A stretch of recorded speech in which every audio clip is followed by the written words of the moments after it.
करना मन करी चाटेला आहे तना सकेत कपड़ा तोहरा में कैसे आटेला कि अपने से पहिरेलू कि हौ देवरवा पहिना बेला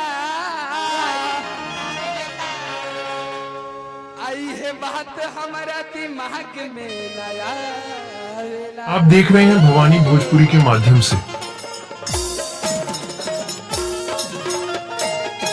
भैया जी रवा जब उनका पसंद करता है तो वो में के ना हुआ हट के हो सबसे आहा वो सबसे हट के हुआ सबसे हट कि तू जहरेलू अरे जैसे जरे दिया हो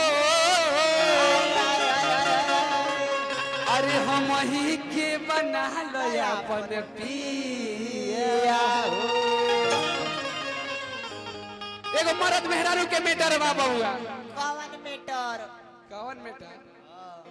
मर्दा रोज पी के आवता हाँ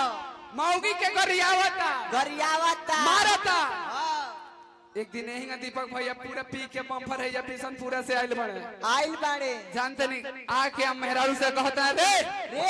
12 बजे रात कहते उठ हमरा के मुर्गा बना के खियाओ बताएं अब मेहरारू के टाइम हो मुर्गा बनावे के ना ना तमरा खिसिया गई मुर्गी बन गई रही तो वो तो ना कइलस अब का करे माता खिसिया गल मेहरारू कहता रे हम तोरा घर में अब ना रहे बाबू हम तेरा घर में ना रहे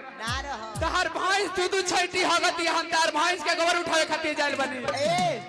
भाई वॉइस कॉल से तारा भाई सुना गइलो हम तेरा घर में ना रहे अब हम अपना भाई के बोला के हम अपना घर जाता नहीं जा लड़की फोन लगैले भी है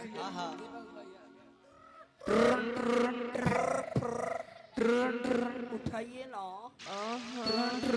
उठाइए ना हेलो हेलो हमारी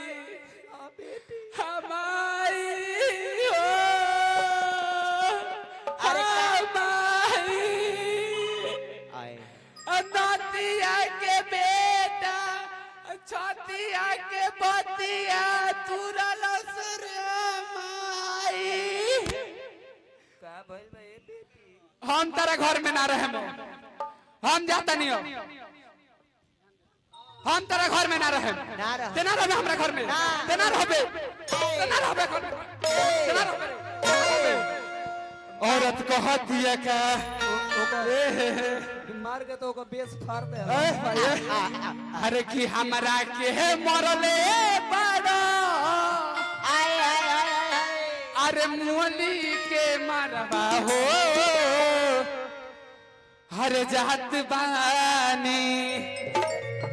कहे बका कि हमरा के मरले बड़ा मुअली के मरवा हो जात बानी हमरा के मरले बड़ा मुअली के मरवा हो जात बानी हमरा के मरले बड़ा मुअली के मरवा हो जात बानी नाती हो बनाई हर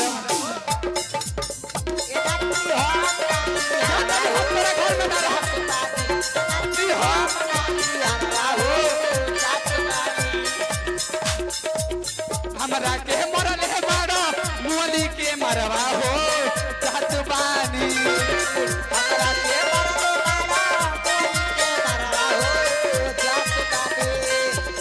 हमरा के मरल है बड़ा मुअली के मरवा हो जात बानी नाती हो बनाई हरवा हो जात बानी नाती हो बनाई हरवा हो जात बानी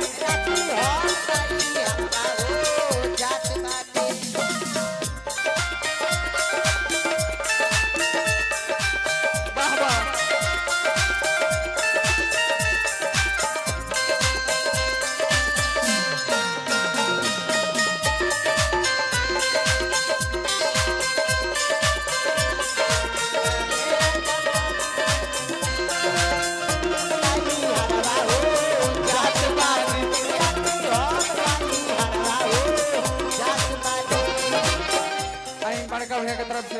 सूरज पूरा यहाँ घर बहुत रुपए का पुरस्कार है भगवान से विनती रही कि वो जिंदगी में 4 चांद लगा रहो और कहीं से कहे के बा हम तेरा घर में ना रहे मत जाते नहीं जा जा दीपक भैया क्या होगा बोला बोला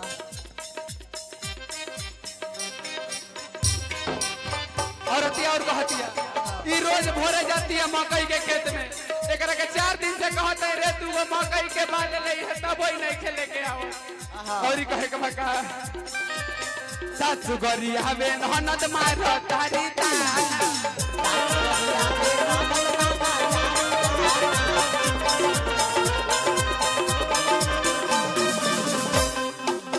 सासु गरी आवे ननद मार तारी ताना निक नाही लागत हवे घरवा के खाना नहीं लागता रे गारा के खाना निक नाही लागत हवे घरवा के खाना निको नहीं लागता रे गारा के खाना मन करे खाइली चीनी में जहरवा हो जब पानी मनवारे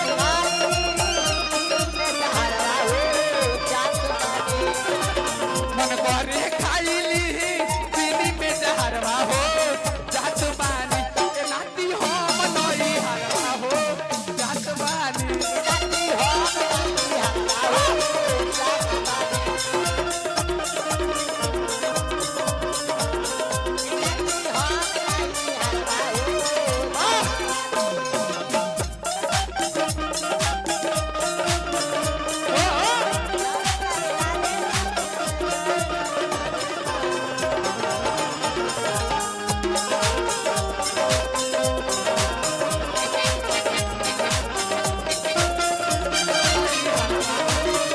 नाती हम नई हरवा हो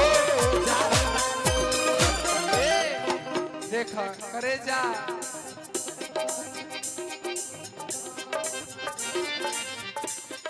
और कह के बका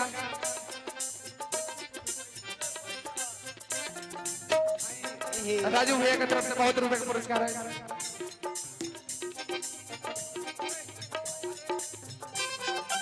चंदन भैया की तरफ से बहुत रुपए का पुरस्कार है भगवान से विनती है शुभकामना खाते हो पैसा ले लो देखा करेजा तू घोर के मत पिया ना तेरे के पिए के दियाई कि करेजा तू घोर के मत पिया ना तेरे के पिए के दियाई छूछे सतुआ फकबू त तारू में सट जाई हम करे यही बार वही बार से देखा था नहीं करे के करेजा है चढ़ल जवानी पे इतना गुमान मत कर काहे से के इहो सरवा एक दिन झूल के लटकिए जाए भैया गलती ना न बनी हो हरी करी तो तरीका का कहतरी ओज लालिया तो नहीं मानो तारा बतिया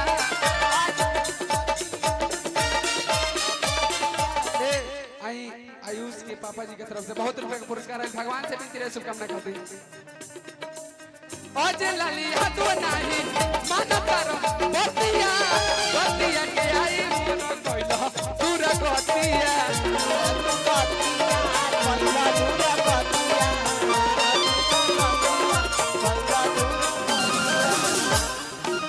और ही औरत का तरीका तू चाह बातें में बारे में हम जाना तानी आई तारा कुछ खो जाता रह जाए के बाद हम दे देते मन करे चल जाए अपना नई हरवा हो